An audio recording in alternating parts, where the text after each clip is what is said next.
അൽഹുദ കേവിൽ നിന്നും ജബൽ അക്തറിലേക്കുള്ള യാത്രയും ജബൽ അക്തറിൽ ഞങ്ങൾക്കുണ്ടായ അനുഭവങ്ങളുമാണ് ഈ വീഡിയോയിൽ പങ്കുവയ്ക്കാൻ ഉദ്ദേശിക്കുന്നത്.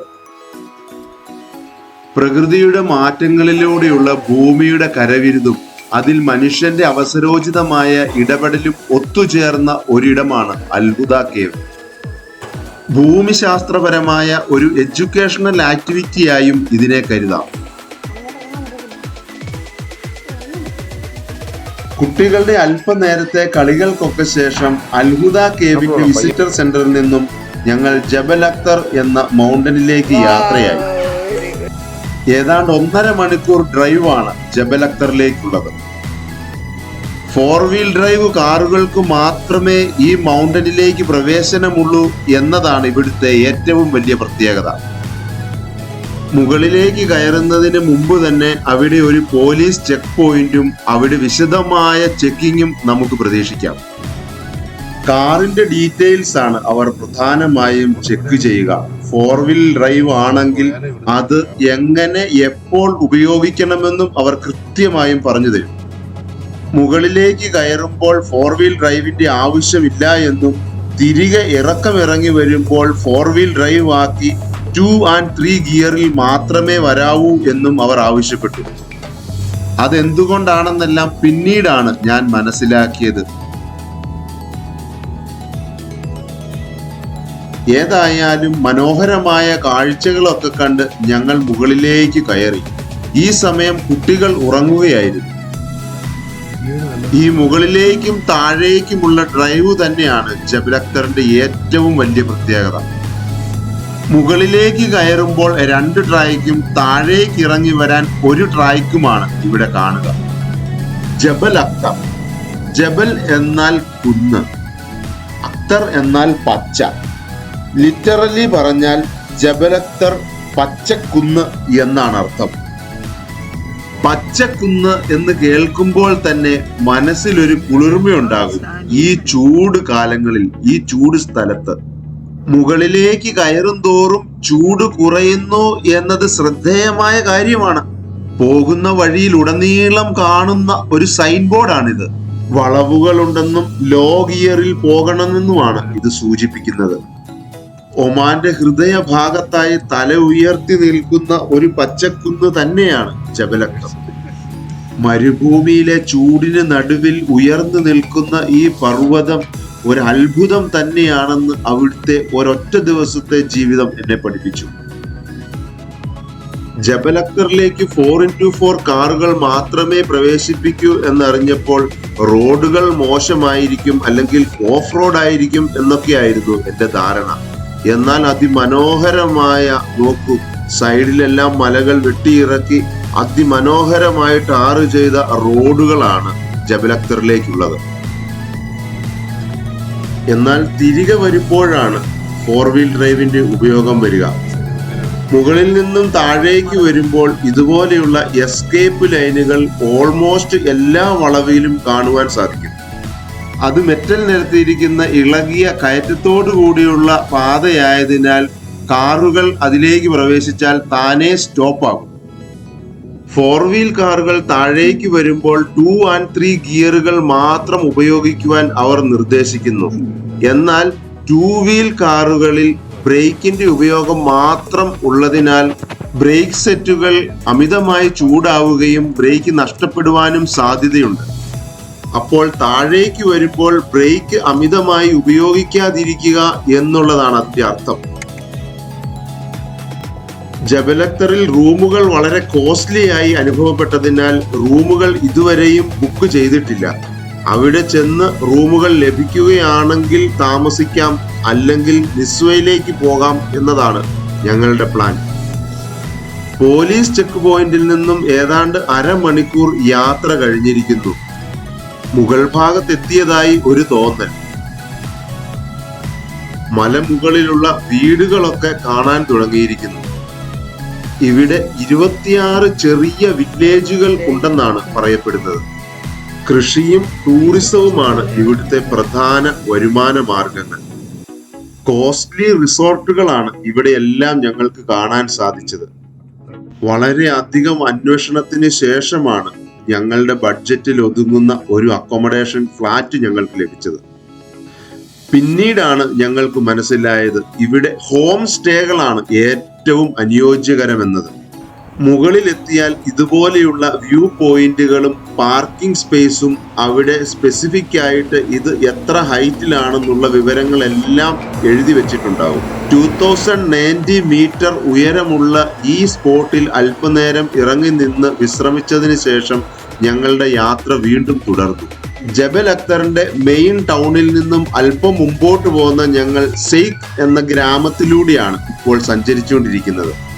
ചെറിയ ചെറിയ റോഡുകൾ, ഇരുവശത്തും വീടുകളാണ്. അക്തറിനെ കുറിച്ച് ഒന്നും അറിയില്ലാത്ത ഞങ്ങൾക്ക് ഈ ഒരു ഡ്രൈവാണ് പല വഴികളും കാണിച്ചു തന്നത്. ഇവിടുത്തെ ഒരു ജിയോഗ്രാഫിക്കൽ ആംബിയൻസും ലാൻഡ്സ്കേപ്പും എല്ലാം ഒരു ഡ്രൈവിലൂടെ നമുക്ക് മനസ്സിലാകും. ശ്രദ്ധാപൂർവം ഡ്രൈവ് ചെയ്യുക എന്നുള്ളത് വളരെ നിർബന്ധമായ ഒരു കാര്യമാണ്. ഇവിടെ എത്തിയപ്പോഴേക്കുമാണ് കുട്ടികൾ ഉറക്കത്തിൽ നിന്നുമെല്ലാം ഉണർന്നത്. പ്രകൃതി സൗന്ദര്യം ഇഷ്ടപ്പെടുന്ന ആർക്കും ആസ്വദിക്കാവുന്ന ഒരു ഇടം തന്നെയാണ് ജബൽ അക്തർ. പച്ചപ്പ് കൂടിയ മലനിരകളും ചെറിയ ചെറിയ വീടുകളും വഴികളും എല്ലാം ആസ്വദിച്ചു പോയ ഞങ്ങൾ കണ്ടത് ആ റോഡ് അവിടം കൊണ്ട് തീർന്നു എന്നുള്ളതാണ്. കാർ അവിടെ പാർക്ക് ചെയ്ത് അല്പം മുന്നോട്ട് നടക്കുവാൻ തന്നെ ഞങ്ങൾ തീരുമാനിച്ചു. കണ്ണുകളെ അത്ഭുതപ്പെടുത്തുന്ന കാഴ്ചകളാണ് ഞങ്ങൾക്ക് കാണുവാൻ സാധിച്ചത്. മേഞ്ഞു നടക്കുന്ന ആടുകളും കൃഷിത്തോട്ടവും എല്ലാം അവിടെ ഉണ്ടായിരുന്നു. ഈ ആട്ടിൻകൂട്ടത്തെ നയിക്കുന്ന ആ ബംഗാളി പയ്യനെയാണ് ഞങ്ങൾ ജബൽ അക്തറിൽ ആദ്യം പരിചയപ്പെടുന്നത്. ആ ഏരിയയെ കുറിച്ച് ഒരു ചെറിയ വിവരണം തരാൻ അവന് സാധിച്ചു. പൊമഗ്രാനൈറ്റിന്റെ തോട്ടമാണ് ഈ കാണുന്നത്. എന്നാൽ അനുവാദം കൂടാതെ അതിനുള്ളിൽ പ്രവേശിക്കുവാനുള്ള ധൈര്യമൊന്നും ഞങ്ങൾക്കുണ്ടായില്ല.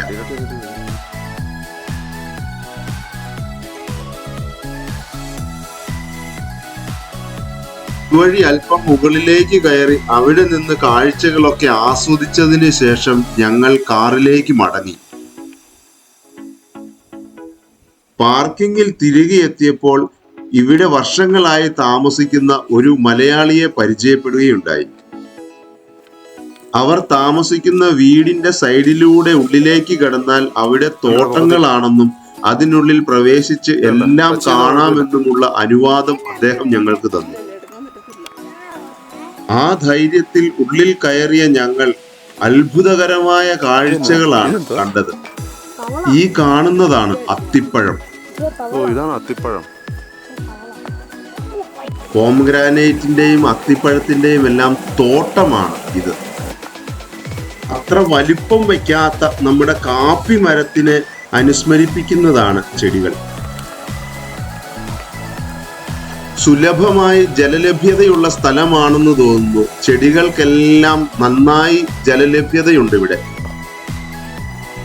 വെള്ളത്തിൽ കളിയും തോട്ടത്തിലൂടെയുള്ള ഓട്ടവുമെല്ലാം കുട്ടികളെ ഉഷാറാക്കി. വെള്ളം സമൃദ്ധമായി ഒഴുകിപ്പൊക്കൊണ്ടേയിരിക്കുന്നു. ആവശ്യമുള്ളതിനനുസരിച്ച് ഓരോ തോട്ടത്തിലേക്കും മടവെച്ച് വെള്ളം കയറ്റുകയാണ് ഇവിടെ ചെയ്യുന്നത്. അങ്ങനെ തോട്ടത്തിൽ നിന്നും പുറത്തിറങ്ങി വന്നപ്പോഴാണ് അവിടെ ഒരു റോസ് വാട്ടർ ഫാക്ടറിയും ഹെറിറ്റേജ് ഹൗസും എല്ലാം കണ്ടത്. 9th സെഞ്ചുറി മുതൽ ജബൽ അക്തറിൽ റോസ് വാട്ടർ നിർമ്മിക്കപ്പെടുന്നു എന്നതാണ് ഐതിഹ്യം. അപ്പോഴേക്കും സൂര്യാസ്തമയത്തിനുള്ള സമയം അടുത്തിരുന്നു. ഞങ്ങൾ ഒരു മലയുടെ മുകളിലേക്ക് കയറാം എന്ന് തീരുമാനിച്ചു. സൂര്യൻ ഞങ്ങൾക്കെതിരെയുള്ള മലയുടെ മറവിൽ ഒളിച്ചിരിക്കുന്നു. സൂര്യപ്രകാശം താഴെയുള്ള ഗ്രാമപ്രദേശങ്ങളിൽ പതിക്കുന്നതിനാൽ അതിമനോഹരമായ ദൃശ്യാനുഭവമാണ് ഞങ്ങൾക്കുണ്ടായത്. മറ്റുള്ളവരുടെ ക്യാമ്പിങ്ങിനുള്ള തയ്യാറെടുപ്പുകൾ ഇവിടെ കണ്ടപ്പോഴാണ് ഇവിടെ ക്യാമ്പിംഗ് അലൗഡ് ആണെന്നും സുഖമായി പുറത്ത് താമസിക്കുന്നതാണ് നല്ലതെന്നും മനസ്സിലായത്. ജബൽ അക്തറിൽ ചെയ്യാൻ പറ്റിയ ആക്ടിവിറ്റികളിൽ ഏറ്റവും പ്രധാനപ്പെട്ട ഒന്നാണ് ഹൈക്കിങ്ങും നേച്ചർ ട്രെയിൽസും. ഹൈക്കിങ്ങിനായിട്ടുള്ള റൂട്ട് മാപ്പുകളും വ്യൂ പോയിന്റുകളും എല്ലാം അവൈലബിൾ ആണ്. മലനാണ് സന്ധ്യയായപ്പോൾ മലമുകളിലൂടെ ഒരു ഡ്രൈവ് ഒക്കെ നടത്തി അവിടെയുള്ള ഏക മലയാളി ഹോട്ടലിൽ നിന്നും ഭക്ഷണവും കഴിച്ച് ഞങ്ങളുടെ ഹോട്ടലിലേക്ക് മടങ്ങി. അടുത്ത ദിവസം അതിരാവിലെ എഴുന്നേറ്റ് സൂര്യോദയവും ടെറസ് ഫാമിങ്ങും കാണാനാണ് ഞങ്ങൾ പോയത്. ജബൽ അക്തറിന്റെ മലനിരകളിൽ ഭൂമിയോടിണങ്ങിയ ഒരു അപൂർവ കൃഷിരീതിയാണ് ടെറസ് ഫാമിംഗ്. ഒഴുകി വരുന്ന വെള്ളം ടെറസ് ഫാമിങ്ങിനായി ഉപയോഗിക്കുന്നത് കൊണ്ട് ഉരുൾപൊട്ടലിനെ തടയുവാനും നിയന്ത്രിക്കുവാനും എല്ലാം ഈ കൃഷിരീതി വളരെയധികം സഹായിക്കുന്നു. ജബൽ അക്തർ ഒരു ഹൈ ആൾട്ടിറ്റ്യൂഡ് പ്രദേശമാണ്. അതുകൊണ്ട് തന്നെ ശ്വാസകോശ സംബന്ധമായ അസുഖങ്ങളോ മറ്റ് ഹൈ ആൾട്ടിറ്റ്യൂഡിൽ ഉണ്ടാകുന്ന ആരോഗ്യ പ്രശ്നങ്ങളോ ഉള്ളവർ വളരെയധികം ശ്രദ്ധ പുലർത്തേണ്ടതാണ്. ജെയ്തൻ ഇടയ്ക്കിടെ അവന്റെ ഹാർട്ട് ബീറ്റ് കൂടുന്നു എന്ന് പറയുന്നുണ്ടായിരുന്നു. അതുപോലെ തന്നെ ശ്രദ്ധിക്കേണ്ട മറ്റൊരു കാര്യമാണ് ഡീഹൈഡ്രേഷൻ. ചെറിയ ചൂടും കാറ്റുമൊക്കെ ഉള്ളതിനാൽ ഡീഹൈഡ്രേറ്റ് ആകാൻ സാധ്യതയുണ്ട്. വെള്ളം നന്നായി കുടിക്കുക എന്നുള്ളതാണ് അതിന്റെ സൊല്യൂഷൻ. ജബൽ അക്തറിൽ പല സ്ഥലങ്ങളിലും ഇതുപോലെയുള്ള കുട്ടികളുടെ പാർക്കുകൾ കാണുവാൻ സാധിക്കും. അതിനോട് ചേർന്ന് തന്നെ ക്യാമ്പിംഗ് നടത്താനുള്ള സൗകര്യങ്ങളും ലഭിക്കുന്നതാണ്. ചുരുക്കി പറഞ്ഞാൽ ജബൽ അക്തറിലേക്കും തിരിച്ചുമുള്ള ഡ്രൈവാണ് ഇവിടുത്തെ ഏറ്റവും വലിയ അട്രാക്ഷൻ. രണ്ടാമത്തേതാണ് ഇവിടുത്തെ വില്ലേജ് വിസിറ്റിങ്ങും ഫാം വിസിറ്റിങ്ങും എല്ലാം. നല്ല ചെടികളും പഴങ്ങളും എല്ലാം കിട്ടുന്ന സമയവും ഇവിടെയുണ്ട്. അതിശക്തമായ ചൂടുകാലത്തും ഈ മലമുകളിൽ തണുപ്പായതിനാൽ ക്യാമ്പിങ്ങിനെല്ലാം വളരെയധികം ആളുകൾ ഇവിടെ ഉണ്ടാകും. ഹൈക്കിങ്ങും ട്രെയിലും എല്ലാം ഇവിടെ ചെയ്യാവുന്ന മറ്റു വിനോദങ്ങളാണ്. ഏതായാലും ബ്രേക്ക്ഫാസ്റ്റിനെല്ലാം ശേഷം മസ്കറ്റിലേക്കുള്ള ഞങ്ങളുടെ യാത്ര അതിരാവിലെ തന്നെ ആരംഭിച്ചു.